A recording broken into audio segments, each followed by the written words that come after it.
네, 오늘도 아름다운 교회 주일 예배 오신 여러분을 주님의 이름으로 사랑하고 축복합니다. 5월은 가정의 달이죠. 가정은 하나님이 우리에게 주신 첫 번째 축복이며 첫 번째로 세우신 사회 기관이고 교회입니다. 그러므로 자녀의 신앙 교육 주체는 부모이죠. 그런데 요즘은 자녀들에게 신앙 교육보다는 세상적 가치관을 우선시하는 분위기가 만연합니다. 말씀대로 부모가 살고 성경을 기준으로 자녀를 양육하면서 믿음 안에서 소통하는 가정이 참 소중합니다. 오늘 우리가 읽은 신명기는 모세 오경의 그 마지막 책입니다. 출애굽 이후에 40년간의 광야 여정을 마치고 모세가 광야에서 태어난 그 2세대들에게 교훈한 내용입니다. 광야 생활을 회고하며 약속의 땅 가나안에서 지켜야 할 하나님의 법을 상기시켜 주기 위해서 설교를 한 것이지요. 또한 이스라엘 백성의 순종에 대한 축복과 불순종에 대한 저주의 경고를 담고 있습니다. 하나님은 세상을 다스리시면서 이스라엘을 선택하시고 그들에게 언약을 하십니다. 그리고 말씀에 잘 순종하면서 사명을 이루도록 하셨습니다. 그러나 그들은 그 사명을 이루어 나아가지도 못했을 뿐 아니라 하나님의 그 언약을 기억하지도 않았습니다. 그 가르치신 것을 순종하지도 않았고 자기 마음대로 행했습니다. 오늘 본문은 그 결과가 어떻게 임할 것인지에 대해서도 말씀하고 있습니다. 창세기를 보면 하나님은 아브라함을 불러내셨고 그 다음 출애굽기에서는 그의 후손들을 애굽의 노예 상태에서 건져내시고 신의 광야로 이끌고 나오셨습니다. 그리고 하나님의 언약 백성 삼으셨습니다. 출애굽기 19장 5절에서 6절 제가 읽습니다. 세계가 다 내게 속하였으니 너희가 내 말을 잘 듣고 내 언약을 지키면 너희는 열국 중에서 내 소유가 되겠고 너희가 내게 대하여 제사장 나라가 되며 거룩한 백성이 되리라. 아멘. 이 거룩하고 확실한 언약의 조건은 이스라엘 백성만이 가진 것이 아닙니다. 예수님이 이 땅에 오신 이후에도 동일한 말씀을 하십니다. 베드로전서 2장 9절입니다. 오직 너희는 택하신 족속이요 왕같은 제사장이요 거룩한 나라요 그의 소유된 백성이니. 이 기본적인 조건은 구약의 이스라엘 백성에게 또 신약에서는 모든 성도들에게 하시는 말씀임을 알 수 있습니다. 이스라엘을 가나안으로 이끈 그 두 명의 지도자가 있는데 모세와 여호수아입니다. 모세는 창조적인 일을 한 사람입니다. 모세에게 하나님은 친히 명령하셨고 친히 새로운 것을 보여주셔서 법을 제정하는 일을 했습니다. 하나님은 모세에게 이스라엘을 통해 이루실 일들을 직접 보여주시고 시작하시고 이루어 가도록 하나님의 섭리를 확실하게 심어주셨습니다. 그렇다면 여호수아는 모세로부터 이어받은 하나님의 그 명령과 약속을 잘 유지하고 보존해서 다스리고 나가야 할 것을 실행해야 했습니다. 그러니까 모세가 시작을 하고 여호수아는 그 마무리를 하는 큰 사명과 책임이 있는 것입니다.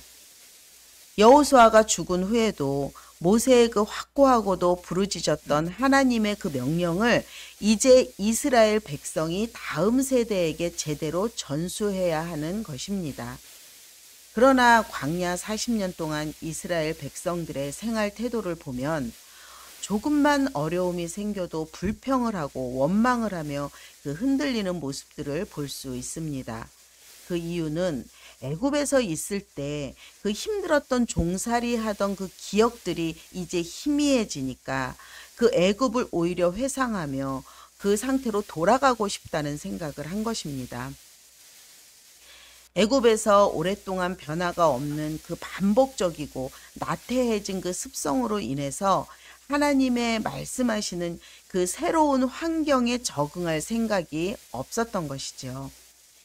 하나님은 은혜를 주셔서 이스라엘에게 모세를 통해 법을 주시고 어디로 가야 할지를 확실히 보여주셨지만 그들로 하나님의 나라를 이루어 갈 수 없다는 것을 확실히 아셨습니다. 그래서 여호수아와 갈렙 그리고 20세 미만의 미성년자 이외에는 광야에서 다 죽게 하셨습니다. 이렇게 새로운 세대를 기대하시고 형성해 가면서 너희들은 하나님의 은혜로 광야에서 나서 광야의 거친 생활을 겪으며 여기까지 왔는데 이제부터 너희는 언약 백성으로 살아야 한다라고 신명기를 통해서 말씀하십니다. 오늘 우리가 읽은 본문 말씀 가운데 두 가지 말씀을 하고 계십니다. 첫째는 너희 백성은 가나안 7 족속들과 싸우라는 것입니다. 왜 그래야 합니까? 하나님께서 내가 그들을 너희 앞에서 쫓아내리라. 쫓아는 내되 너희들은 가만히 있는데 그들을 쫓겨나게 하지는 않겠다. 그들을 너희 손에 붙여서 너희가 승리함으로써 그들을 쫓아내게 하겠다. 그러니 너희는 무서워하지도 말고 두려워하지도 말라. 애굽에서 여호와의 크신 손이 어떻게 움직였는가를 기억하면서 너희들은 담대하게 나가서 싸우고 그들을 진멸하라. 그리고 완전히 축출하라고 말씀하십니다. 그들을 정복했다고 해서 한 번에 이렇게 다 쓸어버리지 말고 다스리면서 진멸하고 또 다스리면서 진멸하는 방법을 쓰라는 것입니다. 한꺼번에 쓸어버리면 그 땅이 황폐하게 될까 두렵기 때문이지요. 더불어 공존하면서 쓸어버리라는 것은 결코 아닙니다. 더군다나 그 사람들과 더불어 혼인을 해서는 안 된다는 것입니다. 왜냐하면 그런 사람들을 남편이나 아내로 맞이하게 되면 우상에 물든 그들의 종교 문화에 자연스럽게 동화되기 때문입니다. 처음에는 재미가 있어서 따라가겠지만 점점 이방 풍속을 하나씩 둘씩 받아들이게 되는 거죠. 이스라엘 백성들은 유목민입니다. 흙 속에서 거칠게 자랐고 무한한 사막과 우기에는 풀이 나고 건기에는 메마른 땅이었습니다. 밤낮 없이 떠돌이 생활을 하면서 먹고 자는 것이 그들의 생활 양식이었습니다. 이스라엘 사람들의 눈에는 가나안 사람들의 그 안정되고 풍성한 생활이 아주 신기하게 보일 수밖에 없었습니다. 항상 부족한 가운데 어떤 때는 물이 없어서 가라고 어떤 때는 먹을 것이 없어서 배가 고팠습니다. 그런데 가나안에 들어와서 농사 짓고 곡물을 풍성하게 이렇게 쌓아놓고 도시를 건설하고 정착해서 살아가는 모습을 본 것이지요. 자연스럽게 도시의 찬란하고 그 화려한 것을 보고서 도취되지 않을 수 없었습니다. 그렇기 때문에 모세는 이스라엘 사람들이 그들과 혼인하면 안 된다고 강력하게 말했던 것입니다. 두 번째는 하나님의 명령을 잘 듣고 언약을 잘 순종해야 한다. 그렇게 하면 물질적으로 풍요롭고 내부적으로도 분열하지 않고 대외적으로 승리자로 만들어주겠다고 하셨습니다. 7절과 8절을 다시 한번 읽어보겠습니다. 여호와께서 너희를 기뻐하시고 너희를 택하심은 너희가 다른 민족보다 수요가 많은 연고가 아니라 너희는 모든 민족 중에 가장 적으니라. 여호와께서 다만 너희를 사랑하심을 인하여 또는 너희 열조에게 하신 맹세를 지키려 하심을 인하여 자기의 권능의 손으로 너희를 인도하여 내시되 너희를 그 종되었던 집에서 애굽 왕 바로의 손에서 속량하셨듯이 하나님께서 택하시고 끌어내셨으니 이제는 이스라엘이 미미하고 작고 아무것도 아닌 것처럼 있어서는 안 된다는 겁니다. 큰 나라가 와서 툭 치면 그냥 사라져버릴 그런 모습으로는 하나님의 뜻을 이룰 수 없기 때문입니다. 그런데요, 이 약속을 오늘날 우리가 오해하면 안 됩니다. 어떤 나라든지 하나님을 잘 공경하고 예수 믿는 것을 성실히 잘 행하고 또 교회가 왕성해지면 그 나라는 아주 부요하게 잘 산다는 그런 공식은 오늘날 성립하지 않습니다. 어느 시대나 하나님의 통치 원칙이 있기는 하지만 그것이 그렇다고 언제나 적용되는 것은 아닙니다. 예를 들어서 그 일본 사람들은 하나님을 섬기는 일에 아주 완고하고 아주 냉정하죠. 우상도 굉장히 많이 섬깁니다. 어디든지 가는 곳마다 이렇게 신사가 있고 거리에서 조그만 신당들을 쉽게 볼 수 있습니다. 오늘날 21세기에 가장 문명이 발달했다는 그 나라 치고서 신사를 그렇게 많이 섬기는 나라도 드물 것입니다. 물론 그 문명한 나라는 대개 서유럽이나 아메리카의 그 기독교 국가로 기독교적인 모든 풍습과 형태가 남아있으니까 그렇기도 합니다만 우리가 엄격하고 냉정하게 생각해 보면 기독교라는 이름 하에 우상 숭배도 유럽과 아메리카에서 많이 성행하고 있음을 봅니다. 형식은 기독교인데 내용을 알고 보면 참된 도리가 아닌 것이 너무나 많습니다. 그런 점에 있어서 예수를 형식적으로 믿는 그들은 망해야 하는데 그렇지 않습니다. 거기에 상관없이 흥하는 나라는 흥하고 망하는 나라는 망합니다.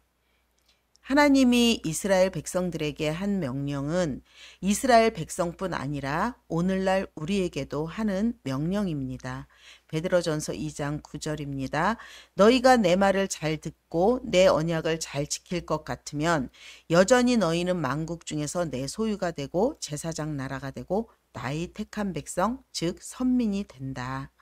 하나님이 이스라엘 백성을 택하신 이유는 하나님을 섬기라는 것입니다. 유목민 생활을 하던 이들은 가나안에 들어가 이제 정착을 했습니다. 농사를 지으면서 차츰차츰 풍성하게 되고 살기가 괜찮아지니까 이제 남을 업신여기고 잘난 체 했습니다. 물질적으로 안정이 되니까 좀 더 즐길 수 있는 안락과 매우 편안한 생활에 점점 빠져들어갔습니다. 그래서 차츰차츰 가나안에 있는 이방신을 섬기기 시작했습니다. 그들은 바알신을 주로 섬겼는데 처음부터 여호와를 버리고 바알에게로 달려간 것은 아닙니다. 그들은 하나님을 알았지만 정확하게 알지 못하고 희미하게 알고 있어서 현실적으로 생활에 필요한 그 물질적인 것을 추구하기에 급급했습니다.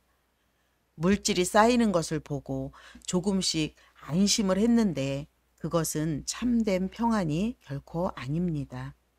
그 안심 속에서 향락을 즐기고 살아가겠다고 주저앉아 버린 것이 문제였습니다. 중차대한 그 사명이 눈앞에 있음에도 불구하고 스스로 긴장하거나 자신의 마음을 단속하지 않았습니다. 조금 쉰다는 명목 하에 우리도 이만하면 됐어. 쉬엄쉬엄 즐기면서 하자. 라며 주저앉게 된 것입니다. 그럴 수 있지. 그게 뭐 문제인가요? 할 수 있겠지만 그렇게 되면 하나님과의 관계가 불분명해집니다. 하나님을 분명히 아는 것은 너무나도 중요합니다. 우리 인생의 모든 일의 판단 기준이 되고 그 기준을 가지고 당면한 문제들을 해석하는 그 깊이가 더 풍부해지기 때문입니다. 세상은 끝없이 자신들만의 목적을 향해서 전진해 나아갑니다. 그렇다면 우리도 전진해 나아가야 하고 우리의 믿음도 나아가야 한다고 생각해야 합니다. 어린아이의 신앙을 벗고 자라가야 합니다. 안주하면 안 됩니다. 어떤 문제를 해석하고 판단하고 선택하는 것이 늘 새로워져야 한다는 것입니다. 이것은 이전의 생각들이 잘못되었다는 것은 아닙니다. 하나님의 사랑에 대해 그 길이와 깊이와 넓이와 높이를 더하고 자라가야 한다는 것입니다. 그래서 하나님의 기뻐하심을 따라 세월이 갈수록 하나님의 무한하시고 크고 그 놀라운 뜻이 무엇인지를 알아가야죠. 나는 하나님을 믿는다. 하나님은 내 마음을 아시겠지. 라는 생각으로 자신을 합리화하며 자신을 돌아보지 않습니다. 그러면 삶 속에서 하나님과 자세하고 친밀하고 필요한 현실적인 문제에 대해서는 접근하지 못하게 되는 것입니다. 삶과 신앙이 분리된 것이죠. 그러면 하나님에 대한 마음이 차례차례 희미해지고 그러다 보면 다른 사상으로 그 마음이 대치될 수 있습니다. 그런데 자신은 모릅니다. 이스라엘 사람들이 우상을 섬기게 된 것도 처음에는 애굽에서 건져내신 하나님의 이름을 함부로 부를 수가 없어서 하나님을 아도나이, 즉 주, 주님이라는 말을 썼습니다. 이렇게 부르다가 점점 하나님에 대한 생각으로 성장하지 못하고 나중에는 가나안의 신의 속성을 받아들였습니다. 자신들의 방식으로 받아들여서 혼합적으로 섬기는 것은 우상 숭배를 한 것과 마찬가지입니다. 우리도 예수 그리스도를 믿는다고 하면서 미세한 부분, 현실적인 부분에서는 소홀히 합니다. 하나님의 아들, 우리의 구주를 믿습니다. 라고 하면서 예수님이 날마다 우리의 삶에 관여하신다는 사실에 대해서는 무관심하고 오히려 부담스러워 합니다. 인성과 신성을 가지신 예수님의 인격이 인간을 통해서 발휘하신다는 것에 확신이 없기 때문입니다. 예수님은 하나님의 아들이요, 나를 구원하셨다 정도에서 끝나고 맙니다. 그렇다면 이스라엘 사람들이 우리가 신을 하나님이라고 부르던지 바알이라고 부르던지 우리가 신만 섬기면 그만이지 하는 것과 무엇이 다르겠습니까? 결국 그것은 하나님을 섬기는 것 같지만 바른 개념으로 하나님을 섬기는 것이 아닙니다. 이스라엘이 이런 식으로 우상을 섬겨 나갔습니다. 이스라엘 백성이 우상을 섬겼다. 간단하게 표현하는 그 한마디 말만 가지고 그들이 그럴 수 있느냐 얼른 나무라지 말아야 합니다. 사사기를 읽다 보면 왜 이 백성들은 그렇게 반복해서 하나님 앞에 우상을 섬기고 괴로움을 받고는 아이고 하나님 죽겠습니다 살려주십시오 하면 하나님이 또 사사를 보내주셔서 건져주시고 그러면 평안하다 평안하다 하다가 또 그 사사가 죽은 다음에 다시 우상을 섬기는 이런 일을 반복했는가 의문이 생깁니다. 우리는 이 사람들이 왜 이렇게 못나고 왜 이렇게 믿음이 없느냐 하겠지만 오늘날 우리도 마찬가지입니다. 그들이 우상을 섬겼다가 하나님이 구원해 주시고 또다시 우상을 섬겼다 하는 이 거리가 이 간격이 우리가 눈으로 현저하게 보이니까 그렇지 오늘날 우리의 상태가 자기 소견에 옳은 대로 이리 갔다 저리 갔다 하는 것이 얼마나 많은지 모릅니다. 날마다 하나님을 새롭게 알아가는 힘으로 무장하는 것이 아니라 예수님은 하나님의 아들이요 나를 구원하셨다. 그러니 괜찮다. 걱정할 거 없다. 라는 그 묵은 생각 하나만을 가지고 현실과 타협했기 때문입니다. 그러는 사이에 어느덧 중요한 것은 흙으로 쌓아 올린 것이 비나 눈이 오면 씻겨 가듯이 차례차례 씻겨 가는 것입니다. 이스라엘 백성도 한때의 그 평안함으로 할 일을 하지 않고 눈앞의 안일에 빠졌습니다.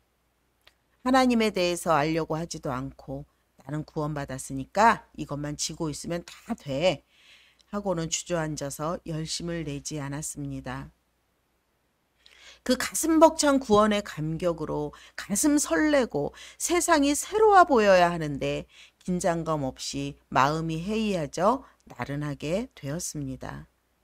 하나님이 말씀하시고 계속 경고를 하셨을지라도 그들이 우리가 이러서는 안 되겠다라고 깨닫는 시간이 너무나 짧았습니다. 왜냐하면 가나안에서의 현실은 참으로 매력 있고 새로웠기 때문이지요.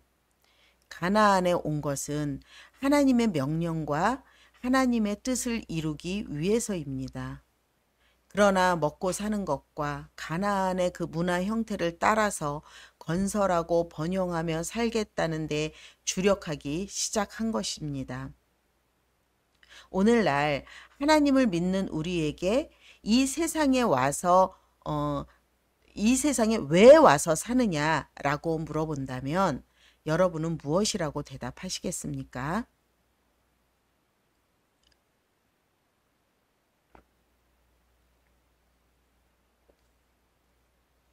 하나님께서 우리에게 분부하신 것을 이루기 위해서라고 대답을 하겠지요. 하나님이 도와주시고 붙들어 주셔서 좋은 환경을 만들어 주시면 우리는 그 생활에 얽매여 버립니다. 그리고는 정작 하나님의 영광을 위해서 깊이 생각해야 하는데 시간이 없다, 여유가 없다, 바빠서 지금은 할 수가 없다라고 합니다. 하나님은 분명하게 말씀하십니다. 내가 너희에게 평안을 주지만 너희가 크고 두려우신 하나님을 섬기지 않으면 너희가 혼란과 압제와 어려움 가운데서 귀신들을 섬길 것이다. 그런즉 하나님께서 우리에게 평안을 주시고 번영을 주었을 때에는 덮어놓고 즐기고 살아라 하는 것이 아닙니다. 이런 것을 주셔서 걱정을 덜었으니 이제는 하나님의 일에만 집중해야 되겠다라고 생각해야 합니다. 그러나 이스라엘 백성들은 그렇게 하지 않았습니다. 우상을 섬기다 매를 맞고 또 일어나면 매를 맞고 한 것입니다. 우리도 마찬가지죠. 하나님이 주신 은혜를 기회로 삼아 하나님을 더 열심히 섬기지 않았습니다. 하나님이 좋은 집, 좋은 생활을 주시고 넉넉함을 주시면 거기에 매달려서 하나님에 대한 심오한 생각은 할 여유조차 없어집니다. 평안함을 누리며 그냥 거기에 자리를 잡고 주저앉아 버립니다. 그전에는 목구멍이 포도청이라 하나님 앞에 나아가지 못하는 것이 안타까웠는데 이제는 하나님이 먹을 것을 주시고 문제들을 해결해 주셨으니 앞으로 걱정 말고 하나님의 일을 더 열심히 해야 되겠다라고 생각하지 못합니다. 이것이 우리의 상태인데 이스라엘 백성과 무엇이 다를 것이 있습니까?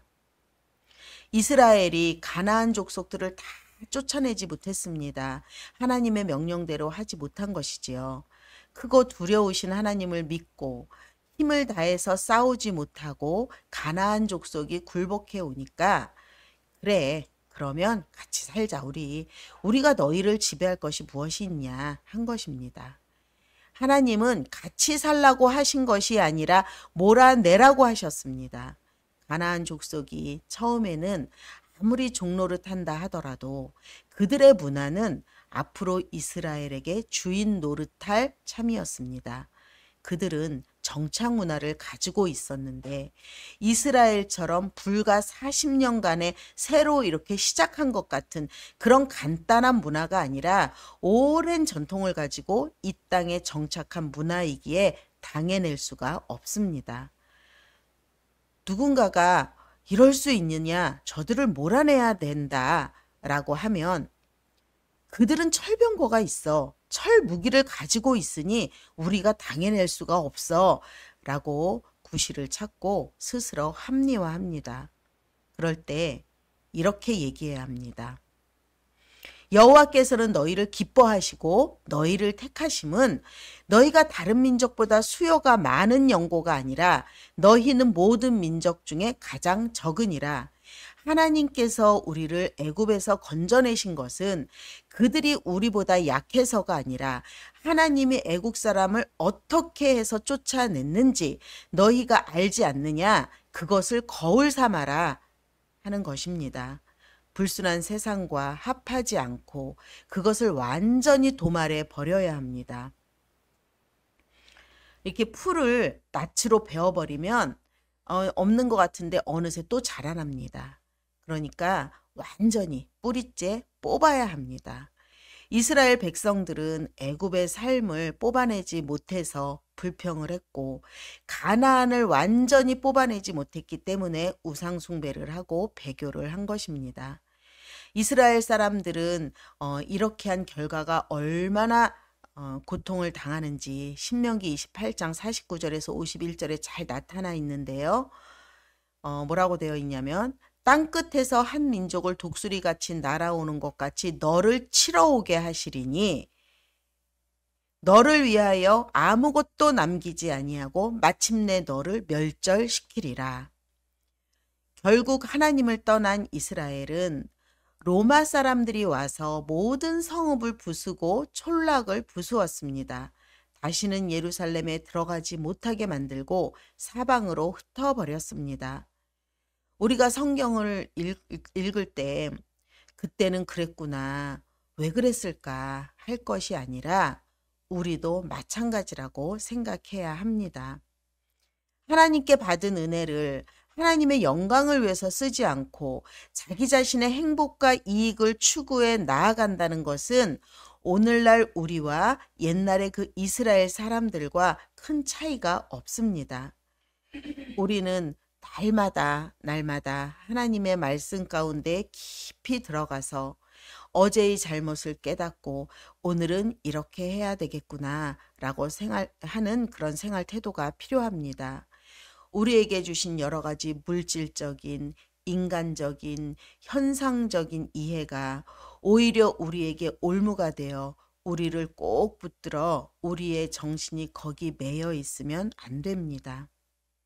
주신 것을 인하여 혹여라도 하나님 앞에 슬픔을 드리는 일이나 꾸중을 들을 만한 일을 일쪽으로 방향을 정하지 마십시오. 사랑하는 여러분, 하나님께서 아브라함을 부르시고 모세를 부르시고 여호수아를 부르셨습니다. 그 하나님이 오늘도 우리를 부르시고 우리의 다음 세대를 부르십니다. 하나님께서 우리에게 많은 은혜를 주셨습니다.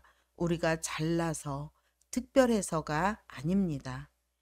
연약하고 부족하지만 하나님의 뜻을 이루기 위해서 우리에게 아낌없이 주십니다. 하나님은 우리가 하나님의 일을 행할 때 부족함이 없도록 채워주시는데 그것이 올무가 되어 주저앉으면 안 됩니다. 여호수아는 이스라엘 백성에게 신앙의 결단을 촉구합니다.